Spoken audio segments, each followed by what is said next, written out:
Thank you, choir, for your music. So this morning's service is an ode to rest. This is an embodied practice, and as such, I'm going to bookend my sermon by inviting you into a restful experience. This is not a thought exercise. The Nap Ministry is a real life embodied movement. So, to begin, let your body rest into your pew or your chair. Let your surroundings support you. If you brought any cozy blankets or pillows or stuffed animals to support your rest this morning, get cozy with those. Cuddle up, wrap up, lean a little onto your pillow, hug your animal close. If you're at home, you might consider reclining on your couch or even resting in your bed or finding a comfortable spot on your floor. And if it feels good, go ahead and let your eyes gently close in this restful posture. And scanning your body now with your eyes closed, notice where your body feels relaxed, what feels good in your body this morning. Notice any tension. Perhaps you might rest a hand and breathe and send some loving energy towards any spots of tension or any part of your body in need of care or healing. Sending a prayerful wish for ease. And then turning your attention to your breath, and notice how our bodies sometimes breathe deeper in a nice, reflexive, full, deep breath when we just pay attention. Turning your attention towards your breath with mindful attention and intentionally taking a deeper breath if that feels good. Inviting more oxygen into your lungs. Saying yes to your parasympathetic nervous system for a moment. When our bodies begin to rest, so do our minds. Our bodies and minds are not separate things, they are one thing. We are whole beings. When we begin to rest, we open the gateway to imagination and dreaming. In this restful state, we will now call on the teachings of Tricia Hersey in her own words. So, with your eyes closed, you may continue to rest and absorb these words of hers. As you rest, I invite you to imagine a world without limits. Imagine a limitless world.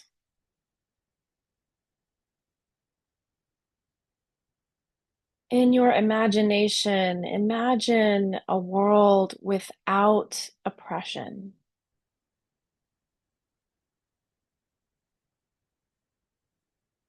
Imagine a world without oppression. Take more time here. Visualize softness. Breathe deep.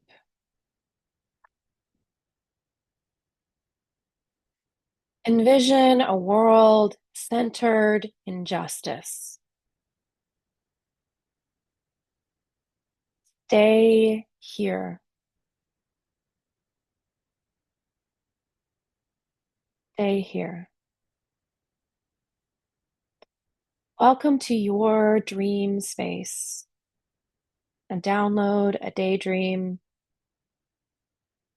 Stay here in the daydream. Stay in rest. Stay in this magical dream space. Our collective rest will save us. You are enough. Our dreams are enough. This is imagination work. A portal opens when we slow down. We can, you can rest. I invite you to breathe as you release the layers of tension and invite ease for a few minutes of restorative silence in the dream space, starting now.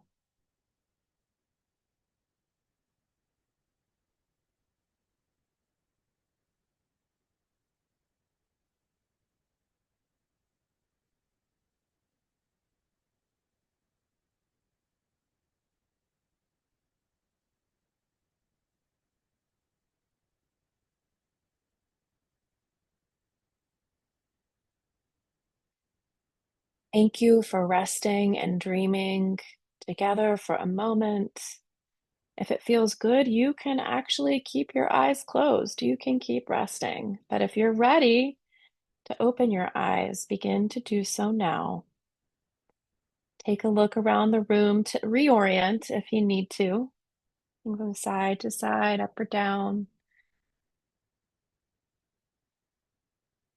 And this morning's sermon will now begin, but with another invitation to breathing. So breathe with me, and if you're brave, breathe in and exhale with a sigh, with an audible sigh.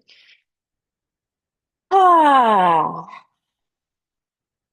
So it's kind of amazing that we live in a culture where breathing and sighing can be acts of bravery, right? So because they're so far outside of the norm. So let's do that again. I can't hear you in the sanctuary, but I'm imagining it. And maybe you can do it loud enough that you could imagine I could hear it in Virginia. So take a deep breath in and let it out with a sigh. Ah, this is the grip that the grind culture has over our bodies. And this is why rest and listening to our bodies is an act of literal resistance. Our time together today is more than cuddly stuffed animals in pajamas, although I did feel that inviting us to cultivate a sense of rest was important for embodying the message. But it's more than that, right? It's an invitation to imagine a new way of being and to loosen the grip that grind culture has over our physical beings and our lives. Our bodies are of the earth. They're made up of ancient elements. We are minerals, air, and water, water that dreams of flowing to the lowest point downstream. Toni Morrison once wrote, "All water has perfect memory and is forever trying to get back to where it was." And our bodies, these bodies of mostly water that we live in, they remember an ancient way. I know they do. Our bodies long to return to our natural, flowing, rested, nourished, dreaming way of being. It is from this place that we can resist oppression. It is from this place that Martin Luther King was able to dream. It is from this place that we dream today. Today's service is inspired by the work of womanist Tricia Hersey. Tricia Hersey is a womanist, performance artist, poet, and community organizer, and she is known as the Nap Bishop and the founder of the Nap Ministry, and authored the book Rest is Resistance, a manifesto. She's a modern day prophet reminding us of this ancient truth that our bodies know what they need. And if we listen to our bodies and yield to their truth collectively, communally, and most important, lovingly, we will find our way out of the grind and out of the grip of the grind culture and toxic capitalist white supremacy culture and into the arms of sacred rest, and so much more. So the Nap Ministry has four tenets. Actually, womanism does too, but that's another sermon. So the tenets of the Nap Ministry, the four tenets, were revealed to Hersey over a series of months, actually, as she deepened into rest as a spiritual practice of self-liberation. And her self-liberation led her to download this spiritual practice, these four tenets, and desire, dream to liberate others. Here are the four tenets. One, rest is a form of resistance because it disrupts and pushes back against capitalism and white supremacy culture. Can you feel that? That we don't have to push for more, more, more. Two, our bodies that we live in are a site of liberation. Perhaps they are the site of liberation. Three, naps provide a portal to imagine, invent, and heal. And four, our dream space is capitalized by Hersey. Our dream space has been stolen and we want it back. We will reclaim it via rest. In answer to the question, who is resting for?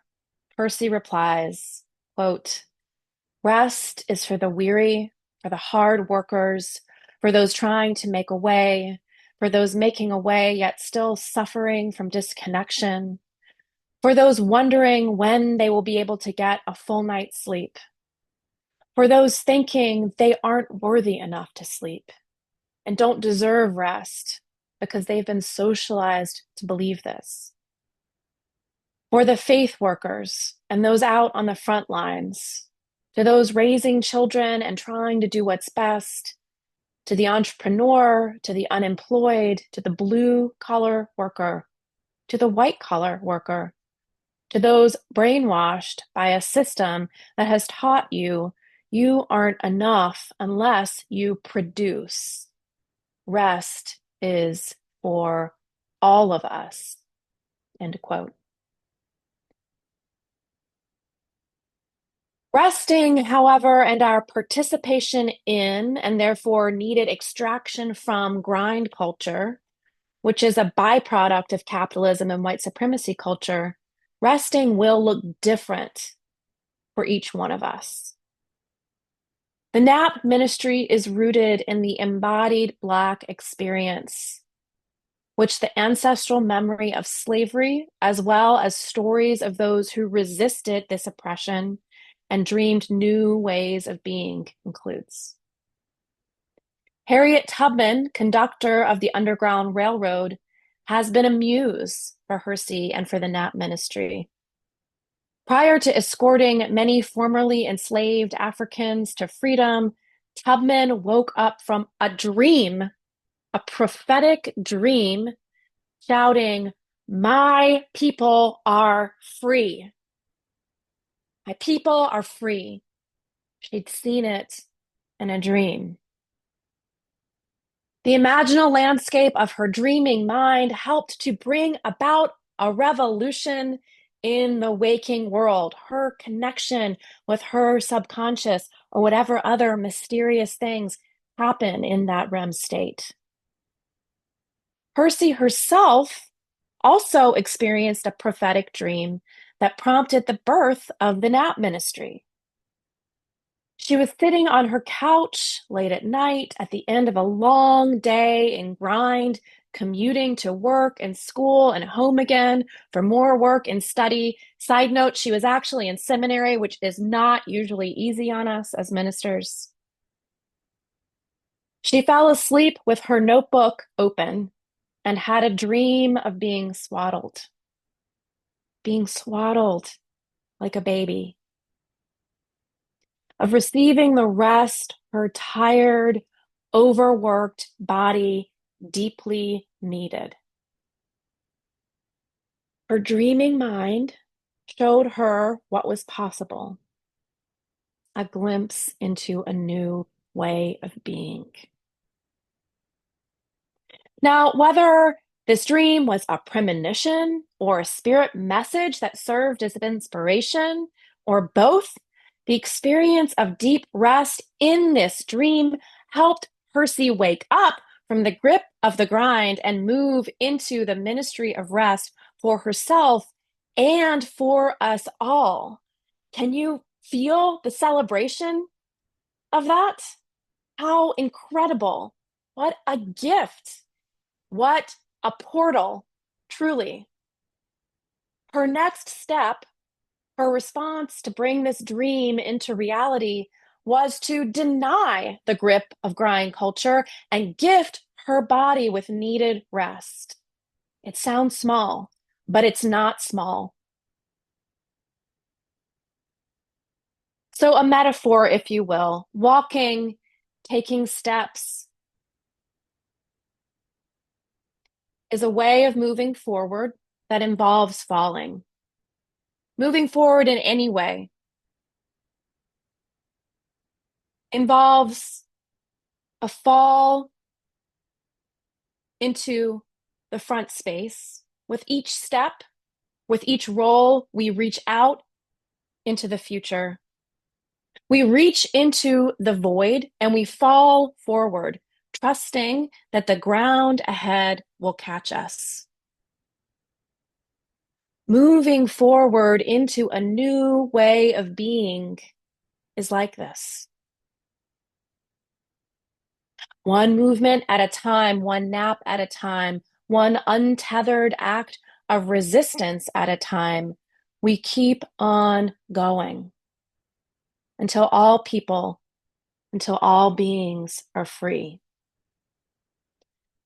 So the Nap Ministry, you see, it's about rest, yes, but it's so much more than taking naps. I hope that feels deeply embodied in you now. It's decolonizing our bodies. It's unlinking our physical beings and our lives from a culture that doesn't respect life. And this might be a little bit trepidatious to dip into, but if you think that this culture respects your life because of the color of your white body, if that is the color of your body, you can think again, it doesn't respect any of us. It uses all of us. Some of us just participate in propelling that abuse and use more than others. Although it's true that it uses some of us in more obvious way than others. Am I right? So the Nap Ministry is shape-shifting work, it's culture-shifting work. And my hope is that if we are trying to protect and respect our own bodies, that we will also reflect, especially if we have privilege, on the ways that we want to protect and respect and not use or abuse others. So I'll leave that there. The Nap Ministry is shape-shifting work, it's culture-shifting work, and it's the work of dreaming a new, liberated way of life into being. So, of course, it is inclusive of actual napping, of closing your eyes, of laying your body down to rest in a space where you are safe to do so. But it's also something deeper. It's spiritual. It's belief in the value of ourselves, that we deserve rest, that we are more important than the machine. It's the belief in listening and responding to our bodies as a spiritual practice. It's the belief that worn out, overworked, tired to the core bodies deserve liberation. Resting is the seedbed that blooms with the fruit of subversive imagination, and we must water this seedbed with the energy of love. Hersey writes, quote, "The energy of love is central to community care. Dreaming becomes the prescription and balm needed to sustain this rest resistance long term. Loving ourselves and each other deepens our disruption of the dominant systems. They want us unwell, fearful, exhausted, and without deep self love because you are easier to manipulate when you are distracted by what is not real or true. End quote. So I'm just going to link this lightly. We're not going to go deep into this, but lightly with the onslaught that we've been experiencing since January, the flooding, which is a tactic. They want us unwell, fearful, exhausted, and without deep self love, Hersey says. Rest is a resistance to this flooding so that we can continue to focus on our healing and our collective liberation. It is not against resistance. It promotes our ability to resist. So I'm going to give you a little taste of the collective napping experiences that Hersey created, and then we're going to do one together before we close. They began pre-COVID in 2017. The first event was a one night only art installation. It was scheduled for 2 hours, but people fell into such a deep state of restorative communal sleep that it could have lasted all night, she says. And she describes that people often wake up in tears at these now regular collective napping experiences, crying from the realization of the depth of their exhaustion. At the beginning of each collective nap experience, Hersey reads the Nap Ministry invocation as an invitation and a transmission to open the portal of rest. And we are going to hear these words now.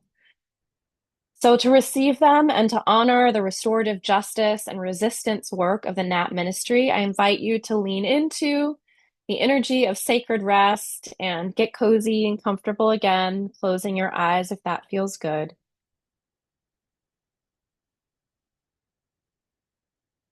Here is her invocation. The doors of the Nap Temple are open. Won't you come? This is an invitation for weary souls to rest. This is a resistance.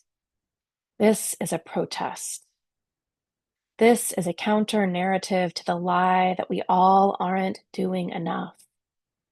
We are enough. This is a counter narrative to the lie that our worth is tied to the grind of capitalism and the lie of white supremacy. You are enough simply by being alive. Thank you for living. Thank you for resting. Thank you for creating. Thank you for dreaming. Thank you for resisting. Thank you for resting. We believe that our healing can visit us while we are napping, while we are resting, while we are sleeping, while we are slowing down. We believe that naps provide a dream and visioning space to invent, to create, to heal, to imagine. This is what resistance looks like. Won't you come? This is a resistance. This is a protest. As we allow this message, this invitation and invocation to wash over our minds, bodies, and spirits, I invite you to turn your attention back to your breathing or whatever your body needs. Maybe putting a hand on your heart or your belly and inviting your body to internalize this message. May the spirit of the Nap Ministry be a companion to you in the coming days and years of your life. as we dismantle supremacy culture and dream weave our way into collective liberation. May all beings be happy. May all beings be healthy.